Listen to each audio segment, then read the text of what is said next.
خب با هم رسیدیم به پارت 6. توی این پارت قراره که راجع به دایرکتوری استراکچر FreeBSD با هم صحبت کنیم. توی این بخش از هندبوک هستیم.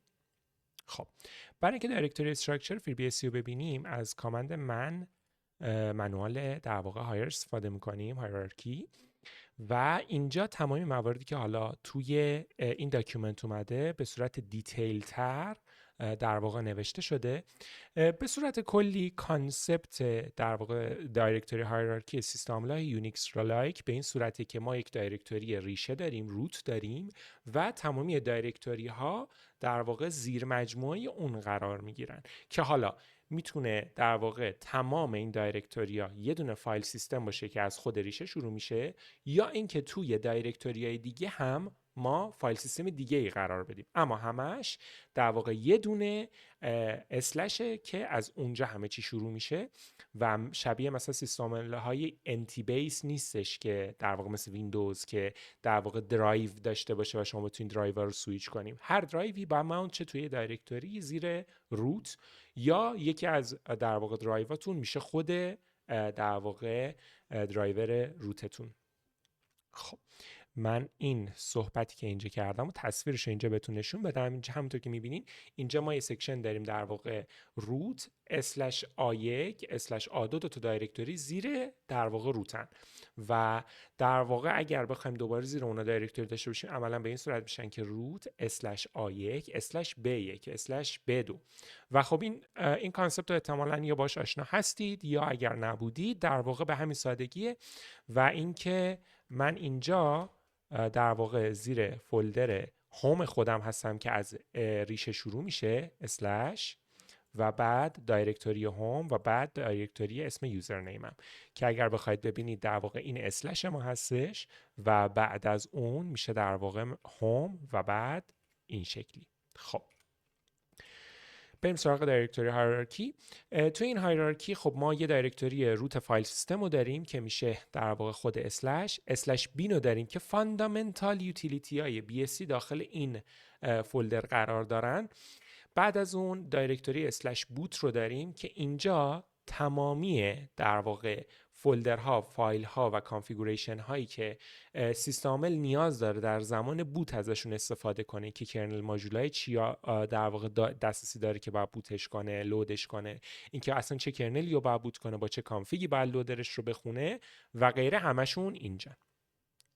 یه دایرکتوری داریم در واقع اسلش کامپت که این برای باینری کامپتیبیلیتی با بقیه اپراتینگ سیستم هاست. مثلا ما اسلش کامپت اسلش لینوکس رو داریم که میتونه در واقع باینری های لینوکس دیفالت اینجا قرار بگیره یا شما میتونید جای دیگه هم بذارید اما دیفالت اینجاست و در واقع سیستم عامل میتونه این اپلیکیشن های سیستم عامل دیگر رو اجرا کنه. این یه فیچر خیلی خاص مختص به FreeBSD هستش که امکان اینو به شما میده که بتونید تمامی اپلیکیشن های لینوکس رو تا یک نسخه خاصی از در واقع کرنل لینوکس رو بتونید کامل اجرا کنید و تمام API های کرنل لینوکس رو میاد در واقع یک اوورلی براش درست میکنه و خودش جواب میده بهش. ما اسلش دیو رو داریم که دیوایس نودامون اونجا قرار میگیرن. به عنوان مثال من اگر که در واقع اسلش دیو و ls بگیرم میبینید که تمامی دیوایس هم اینجاست از جمله اون TTY ها که در واقع کنسول من میشه و خب حالا اینا تکنیکالی ویرچوال کنسولن. درایورای در واقع دیسکای من مثلا این NDA 0 همونطور که موقع نصب FreeBSD دیدین این دیسکای NVMe و خب این دیسک یکشه، این دیسک دوشه و اینجا پارتیشناش قرار گرفته، اینجا دیکریپت شده این پارتیشنه و به همین ترتیب شما عملا همه چی اینجا داریم. به عنوان مثال دوباره کیبورد و موس من اینجا تحت عنوان HID را اینجا قرار گرفته. تمامی ورودی های USB من زیر دایرکتوری USB این فولدر قرار داره و عملا همه دیوایس نودایی که نیاز دارید اینجا هست. خود انویدیا، کارت گرافیک من اینجاست و غیره.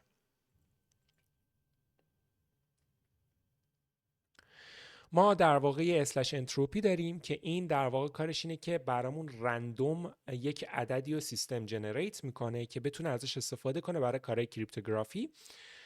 یه اسلش etc رو داریم که این در واقع فولدریه که درش کانفیگوریشن بیس سیستم عامل درش قرار داره، نه مثل سیستم عامل های لینوکسی که همه کانفیگوریشن ها اونجان. خیر، اینجا فقط کانفیگ در واقع اپلیکیشن خود در واقع بیس سیستم عامل داخل اینجا هست. اونم به خاطر اینکه خب سیستم عامل فری بیس همونطور که قبلا گفته شد یه سیستم عامل کامله و یوزرلند و کرنلند با هم کامل اینتگریت و با هم توسعه داده میشه. اپلیکیشن نسبی میرن زیر یوزر لوکال etc که جلوتر توضیح میدم و کانفیگوریشنشون هم اونجا میشینه. اما کانفیگوریشن خود سیستم عامل مثلا rc.conf که یک کانفیگ اصلیه در واقع زیر etc قرار میگیره. راجع به etc حالا بیشتر با هم صحبت میکنیم. اسلش هوم رو داریم که دایرکتوری هوم دایرکتوری یوزر هاست، همونطور که دوباره دیدین فولدر من یوزر من زیر دایرکتوری اسلش هوم بود و تحت عنوان اسلش هوم اسلش spmzt داشت. اونجا در واقع ماونت شده بود دادش کار میکرد.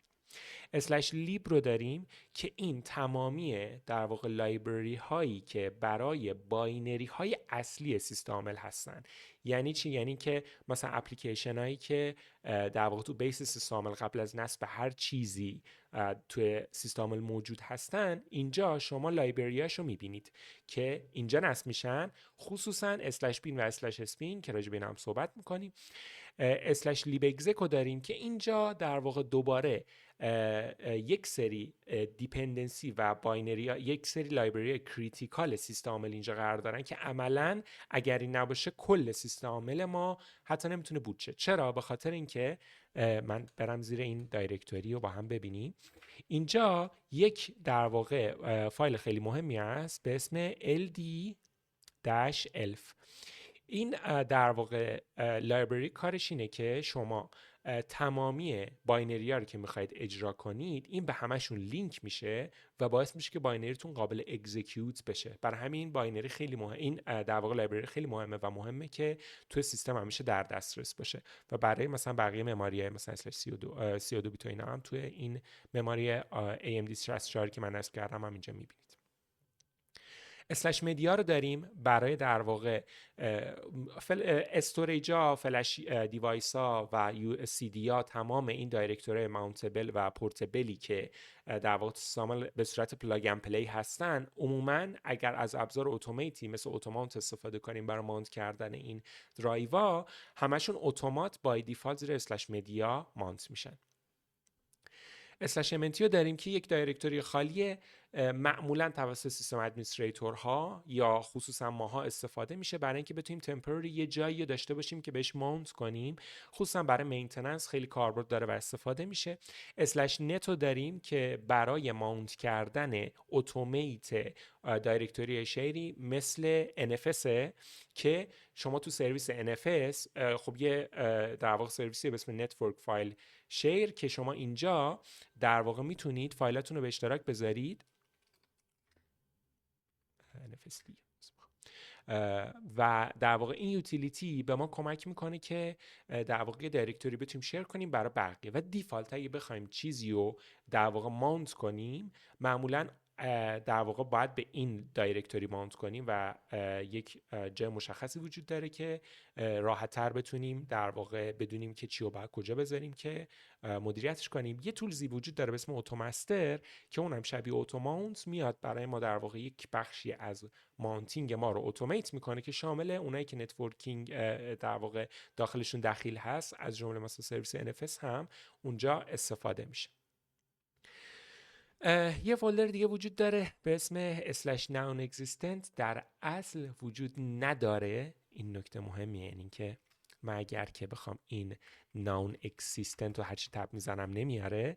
علتش چیه؟ این یک استاندارد کانونشن، یک قرارداد، یه توافق بین یوزر FreeBSD که اگر میخواستید یک چیزی رو برش دایرکتوری بدید که وجود نداره، یعنی اون دایرکتوری رو قراره که هیچ وقت نسازید و عملا میخواید مثلا یه یوزری بسازید که هوم دایرکتوری عملا نداشته باشه، میتونید ست کنید روی در واقع به این دایرکتوری. این یکی از کاربرداش میتونه باشه و اینجا جاییه که خب خیال آدم راحتی که دایرکتوری پرنتش هم دسترسی خاصی نداره که منجر به این بشه که ما لیکیج خاصی داشته باشیم یا کسی دسترسی مضافی داشته باشه بتونه اینو بسازه. دایرکتوری اسلش پراک رو داریم که مال در واقع دیوایس پراک افس و برای ما میاد اسلش پراک رو میسازه. پراک افس چیه؟ پراک افس در واقع فایل سیستم پروسس های ما هستن که سیستم عامل استفاده میکنه، اما این پراک افس توی سیستم عامل یونیکس لایک نسسری و ضروری نیست، صرفا وجودش برای کامپتیبیلیتیه. خصوصا فری بی اس سی اصلا این دایرکتوری دیفالت ماونت نداره و حالا من ماونتش کردم استثنا برای این ویدیو و شما میبینید که تمامی پروسس های من اینجا ساخته شده و برای هر کدوم میتونم برم مثلا 19 4 نمیدونم چیه اینجا ls میگیرم و میبینید که اینجا با یک کم فرمت متفاوت تر از سیستم عامل دیگه مثلا پراک لینوکس اینجا نشسته و هر سیستم عاملی پراکفسش با اون یکی متفاوته، چون برای کلا پراکفس استانداردی وجود نداره. نتفس به یه صورت، پراکفس فری بی اس سی یه جور دیگه است. حتی دراگون فلای که پورت فری بی اس تی پراکفسش دیفالت ماونت میشه ولی تو فری بی اس سی دیفالت ماونت نیست و هر کدوم به یه صورتی دارن کار میکنن. دایرکتوری بعدی دایرکتوری رسکیو. تو این دایرکتوری ما تمامی باینری هایی که برای نگهداری و در واقع نجات دادن سیستم نیاز داریم اینجا به صورت استاتیک کامپایل شده، یعنی وابسته به در واقع بهتر بگم که لایبرری خاصی نیست. این بعدش میکنه از این بابت که خب به درد استفاده روزمره نمیخوره، چون آپدیت کردنش پیچیده تره و کلا یکم کامپلکس تر از حالت نرمال نگهداریش. ولی مزیتش اینجاست که شما وقتی که زده باشید وحشتناک به سیستمتون سیستم عاملتون آسیب زده باشید، میتونید با استفاده از این دایرکتوری برین اپلیکیشن ران کنید و در واقع بتونید یواش یواش سیستمتون رو ریکاور کنید. بریم ببینیم چه زیرش هست. اسلش رسکیو. میبینید که مثلا یک سری کامند هایی که در واقع خیلی ادمنستریشنی هم مثل cp ln ls در واقع چکسام گرفتن اسلیپ خود شل، اینا همه اینا اینجا هستن. whoami خیلی حالا تولزا آشناه. دایرکتوری که بعدی که داریم دایرکتوری اسلش روته که دایرکتوری اسلش روت هوم دایرکتوری سوپر یوزره و گفتیم که سوپر یوزر یه تایپ یوزر جداست، برای همین تو دسته یوزرهای معمولی قرار نمیگیره، برای همین دایرکتوریش هم با متفاوت بشه. اسلش اسپین رو داریم که اینا فاندامنتال یوتیلیتی هایی هستن که صرفا برای سیستم ادمنستریشن استفاده میشن و دسترسی ادمین میخوان برای اجرا شدنشون. اسلش تمپو داریم که فایل های تمپوری هستن که سیستم عامل در واقع در اختیار اپلیکیشن ها میذاره. اپلیکیشن ها خواستن فایل موقتی ایجاد کنن برای استفادهشون بتونن اونجا راحت کارشون رو بکنن و به عنوان مثال در واقع خود دیسپلی سرور همین محیط گرافیکی که دارید مشاهده میکنید معمولا بیشتر فایلش رو زیر اسلش تمپ ایجاد میکنه که بتونه در واقع کار موقتش رو اونجا انجام بده. اسلش یوزر داریم که خیلی مهمه، اینو من آخر از همه توضیح میدم. اسلش ور رو داریم که در واقع یک محلیه برای اینکه اپلیکیشن ها اگر دیتایی دارن اونجا بذارن، اگر لاگی میخوان بگیرن اونجا بذارن، اگر کشی میخوان انجام بدن اونجا بذارن، اگر فایل تمپوری دارن که نمیخوان تو ریستارت پاک بشه ولی میخوان موقت بشه، یعنی بعدا میرن پاکش میکنن، یا اگه پاکشه خیلی اهمیتی نداره. تمام این فولدرها اینجا قرار دارن. از اونایی که در واقع خیلی مهمن و رایجن، آدیت که در واقع تو اپلیکیشن در واقع سرویس سیستم سرویس آدیت فری بی اس استفاده میشه، ایونت ها رو اینجا میریزه. کشه که هم در واقع پکیج منیجر فری بی اس سی هم در واقع پرینتر منیجر فری بی اس سی، اینا فایلشون رو اینجا میریزن برای کش کردن. اپلیکیشن هایی هم مثل سی کش اینا وجود داره که اونا هم مثلا برای کامپایل کردن آبجکت هایی که میخوان بسازن که بعداً بتونن ازش استفاده کنن که فرآیند کامپایل سریعتر کنن، مثلا این زیر میریزن. کرش داریم که اگه سیستم عامل کرش کرد فایل دامپ اون کرش رو اینجا میریزه. کرون رو داریم که برای در واقع اون کارهایی که به صورت اینتروالی ما میخوایم تو سیستم عامل اجرا کنیم فایلش میاد اینجا قرار میگیره. حالا من راجع به کرون باز جلوتر صحبت میکنم. دیبیو داریم که در واقع فایل دیتابیس زیر این دایرکتوری قرار میگیره که حالا این میتونه شامل دیتابیس های سیستم عامل باشه، نه اپلیکیشن نسبی. مثلا etc update یک اپلیکیشنی که موقعی که سیستم عامل رو میجر آپگرید میکنید و فایل کانفیگوریشنتون هم قرار آپگرید شه، این تیری تفاوت بین در واقع etc کانفیگوریشنتون اینجا نگه میداره. آپدیتتون در واقع خود آپدیت فایل تمپوراریش برای آپدیت کردن دانلودایی که انجام میده میاد زیر این دیتابیس، چون بعدا میتونه ازش استفاده کنه. خود در واقع دیتابیس پکیج منیجر اینجا قرار میگیره. اگر که اپلیکیشن دایرکتوری خالی میخواستش میتونه از این فولدر امتی استفاده کنه، زیر ور امتی گیم های اینجا فایلشون رو میتونن قرار بدن و لاگامون اینجا قرار میگیره. برای سیستم برای اپلیکیشن هایی هم که برای لینوکسن و اونجا پورت شدن که اتومات از روی در واقع هایرارکی استاندارد لینوکس دارن در واقع پیروی میکنن و میخوان لایبرریشون رو بر زیر ور لیب بخونن، اینجا لیب قرار گرفته شده برای در واقع اپلیکیشن هایی که پورت شدن از روی اپلیکیشن های لینوکس. لاگمون هم که همینجا بود و خیلی عملی. میریم سراغ این چیزی که روش پریدیم /user. عملا تمامی اپلیکیشن ها، فایل ها و یوتیلیتی های یوزر زیر /user قرار میگیره. قدیم ها حتی هوم دایرکتوری یوزر زیر /user هوم بود، ولی بعدها این هوم منتقل شد به ریشه و الان فقط اپلیکیشن و اطلاعات اون اپلیکیشن ها و حتی اطلاعات خود یوزر میتونه زیر این /user قرار بگیره. هر اپلیکیشنی که در واقع کامان در واقع برای یوزر استفاده میشه، نه اینکه لزوما نصب شده، میتونه اصلا خیلی از اون اصلا نصبی نیستن و نصبی ها میرن زیر یوزر لوکال بین. اونایی که قرار خود یوزر استفاده کنه مثلا پروگرامینگ تولزا و یک سری یوتیلیتی های رایج زیر یوزر بین قرار میگیرن که یه تفاوتی قائل بشن بین باینری هایی که سیستم ادمنستریتور نیاز داره، باینری هایی که سیستم خودش نیاز داره و بین باینری هایی که یوزر نیاز داره. از مهماش در واقع یوزر لیب هستش که اینجا ما دایرکتوری هایی که داریم در واقع لایبرری اون یوزر تولزان که در واقع نیاز دارن که لایبرریشون رو یه جایی بریزن، مشخصا میاد زیر یوزر لیب، اما باز دوباره تأکیدی شامل اپلیکیشن نصبی نمیشه. اپلیکیشن نصبی میره زیر یوزر لوکال لیب. اینجا این اپلیکیشن هایی که یوزر استفاده میکنه ولی تو خود بیس سیستم است، در واقع کامپایلر کلنگ، کامپته که برای کامپتیبیلیتی با او اس دیگه است، دیباگ، دی تریس که یه تولزی برای تریس گرفتن و دیباگ کردن خود سیستم عامله و انجین برای در واقع اپلیکیشن بیس اوپن SSL استفاده میشه. لیب 32 برای در واقع باینری کامپتیبیلیتی در واقع 32 بیت ها.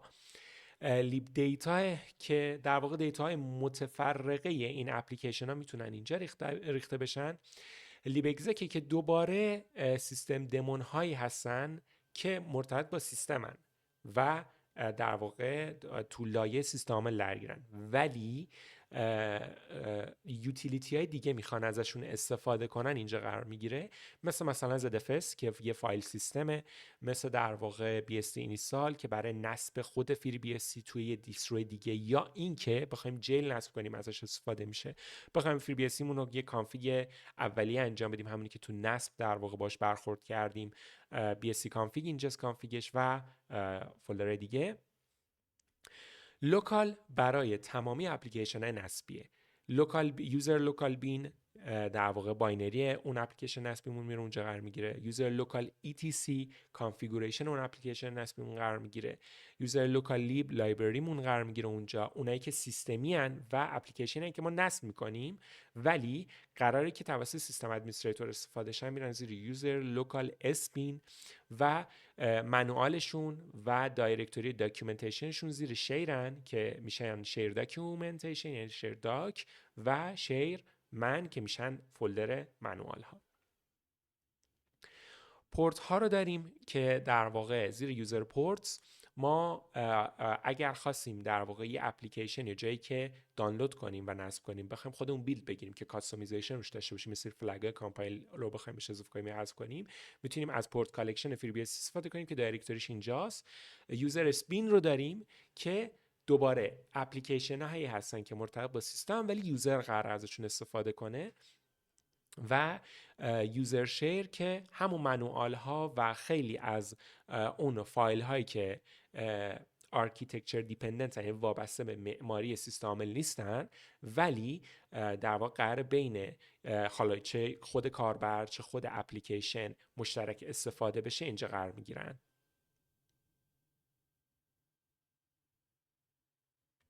و یه یوزر سورس میمونه SRC که این در واقع شما موقع نصب یا بعدها خواستید کلون بگیرید میتونید سورس کد سیستم عامل رو اینجا قرار بدید و از اینجا میتونید راحت این رو کل سیستم عامل رو تغییر بدید، کامپایل کنید از اول بسازیدش، یا یه متغیر خاصی رو بخواید پچ بزنید و غیره، همشون اینجاست. یه یوزر اسلش تست هم داریم که برای تست خود سیستم عامل، برای دیولپرهای سیستم عامل. خب بریم ببینیم این ور چی ها رو گفتیم. اسلش رو گفتیم، اسلش بین رو گفتیم، اسلش بوت رو گفتیم. اسلش بوت دیفالته که در واقع اینا کانفیگوریشن های دیفالتی هن که لودر، یعنی بوت لودر FreeBSD ازش استفاده میکنه برای اینکه بدون بچه کانفیگ داشته باشه. اما شما نباید به این فولدر دست بزنید و اگر مثلا خواستید که اسلش بوت اسلش defaults /loader.conf مثلا خواستین دست بزنید، میتونید زیر اسلش بوت loader.conf ادیت کنید. اسلش دیو گفتیم، etc گفتیم. etc دیفالت هم در واقع فایل کانفیگوریشن هایی هستن که دیفالتن و شما اگه خواستین اووررایتشون کنید میرید زیر etc rc.conf یا در واقع فولدرهای دیگه. دیفالت رو نباید بهش دست بزنید که سیستم عامل بدونه که اینا دیفالتاش بودن و خواستید اووررایت کنید، به این روش دارید اووررایت میکنید. پریودیکی که توسط در واقع اپلیکیشن خیلی جذاب FreeBSD استفاده میشه. FreeBSD در واقع اپلیکیشن داره به اسم پریودیک که این میاد از دیمن استفاده از کرون استفاده میکنه برای کاراش، ولی خیلی راحت میتونید در واقع فانکشنالیتی تعریف کنید، بگید که مثلا سرتیفیکیت هایی که توسط لیتس انکریپت در واقع ساخته شدن مثال به صورت ویکلی چک بشن که اگر نزدیک به اکسپایریشنشون بود آپدیت شه و صرفا شما با یه وریبل میتونید این کار انجام بدید. اینا برای مثلا نسبیا بود. مثلا کیس بعدیش میتونه مثلا ZFS باشه. بریم پایین یه سمپل من پیدا کنم زیر periodic.conf. خب مثلا میتونید اینجا بگید که به صورت روزانه از ZFS بکاپ بگیره، یا اینکه مثلا به صورت روزانه بیاد فایل‌ها رو سر ساعت 12 شب مثلا بیاد اسکراب کنه و مرتبشون کنه برای اینکه ساعت سیستم بره بالاتر و این فایلش در واقع زیر etc periodic قرار میگیرن و خاصی کانفیگش کنید زیر etc periodic.conf کانفیگش میکنید. لیبو گفتیم، لیبو اگزیکو گفتیم، اینا رو گفتیم. یوزر اینکلود رو نگفتیم که یوزر اینکلود برای در واقع فایل هایی هستن که توی استاندارد C تحت عنوان هدر در دسترس کامپایلر قرار میگیرن که شما اگه خواستین مثلا سیستم عامل یا هر اپلیکیشن خواستین کامپایل کنین، اتومات میاد از این دایرکتوری میخونه که بتونه اون هدرایی که دارید ایمپورت میکنید و اینکلود میکنید رو در دسترس خودش داشته باشه. خیلی عمالی همه رو گفتیم. دیسک ارگانیزیشن هم صحبت کردیم با هم و بعدش میرسیم به دیسک پارتیشنینگ که من نمیذارم برای پارت بعدی که به فرصت مطالعه داشته باشید.